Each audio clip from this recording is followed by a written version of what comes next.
Today we're going to be looking at indirect measurements. We're still along the same lines of similarity.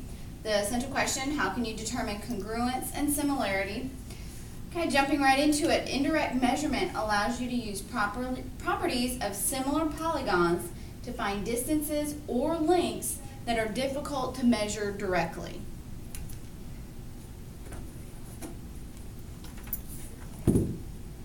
One thing we're going to look at today is a rule called the angle-angle similarity. What this states is that if two angles of one triangle are congruent to two angles of another triangle, then the triangles are going to be similar. So let's look at an example. In this diagram, I'm only showing two of the angles of each of the triangles. We've got angle X congruent to angle P, and angle Y congruent to angle Q.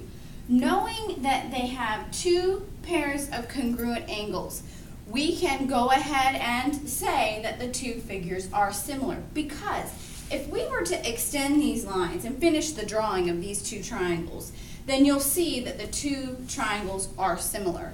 So again, in a nutshell, two triangles, if you have two pairs of similar or congruent angles, then your triangles will be similar.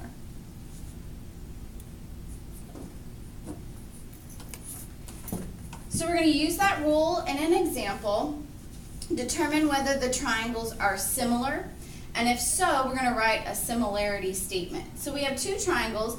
We have GEF and ABC. The first thing you want to do is find the missing measurements of the two triangles. So remember what we've been looking at the past few days and before. The three angles inside of a triangle have to add up to 180 degrees. So for instance, in the first one, we can make an equation, 62 and 48. Those degrees are already taken up in the first triangle. We want to find out what the third angle measurement would be. So 62 plus 48 plus x is going to equal 180. Well, 62 and 48 gives us 110. When we subtract that from the 180, we get x, 70 degrees. So this missing measurement for angle G is 70 degrees. So now we're going to look at the third triangle, and if we notice, we've got a 62, so it looks like E and A are congruent.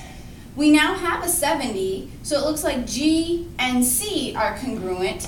62 and 70, when we subtract those from 180, the remaining degrees for angle B would be the 48 degrees.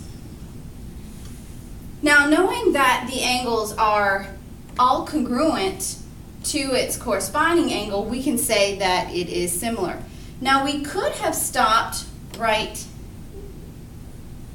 here after finding angle G, because, again, angle, if there are two sets of congruent angles, then we can assume that they are similar.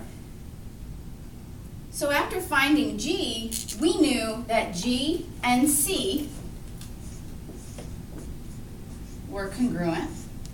And then we already knew that E and A were congruent. Knowing that two pairs of angles are congruent, we can stop and say these are similar. We could go further and then say that this is 48 degrees. So now all three pairs of angles are congruent, so definitely similar triangles. So use that statement, or use that rule, to write a similarity statement. We don't have the measurements of the sides, so we can't assume that they're congruent. However, we can say that they're similar. So I'm going to say that triangle GEF is similar. So the similar symbol is just the squiggly line. So take away the equals from the congruent symbol, and then you have just your similar. So triangle GEF is going to be similar to CAB.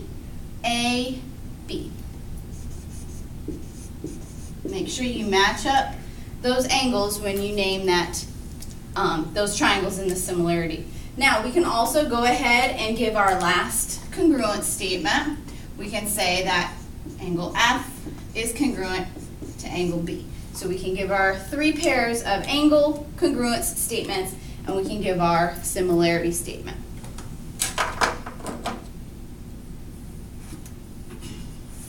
The last example we're going to look at is using indirect measurement and proportions to find the height of a flagpole. And when you get to your answer, you're going to round to the 10th place. But what we have is a flagpole and its shadow, and then we have a man and his shadow. So in the same vicinity, we can assume that they make right triangles. So we can say, sorry for my squiggly line there, that we are looking at 2 similar right triangles. Because we have corresponding measurements, we can make ratios. We're going to set those ratios equal to each other and make a proportion and then solve it to find the missing measurement. I wrote out the proportion in words, so you want to compare the corresponding parts. So for instance, the pole's height is going to correspond with the man's height. And then the pole's shadow is going to correspond with the man's shadow. If I start with the pole measurement at the top of the first ratio, that pole measurement for the shadow needs to be at the top of the second ratio. You can't just kind of mix those up, because then you're not going to have a proper proportion. Now let's go ahead and plug in our numbers. So the pole's height we don't know, so that's where our variable will be. The man's height is 6. The pole's shadow is 12. And the man's shadow is 5.5. To solve a proportion, this is recalling from your 7th grade curriculum, we're going to cross multiply to get an equation. So x times 5.5 gives us 5.5x. That's going to be equal to 6 times 12, which gives us 72. So we've got 5.5x equal to 72. So you're going to use your calculators and now just solve for x when we divide by 5.5. And when you do that, you get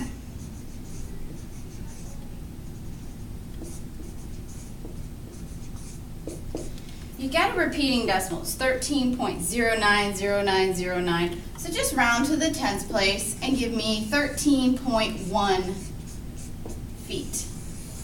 So using indirect measurement and a proportion, we found the height of the flagpole without having to actually get up on a ladder. So our missing measurement for the flagpole is no longer missing. It's approximately 13.1 feet. Thank you, and we'll see you the next day at school.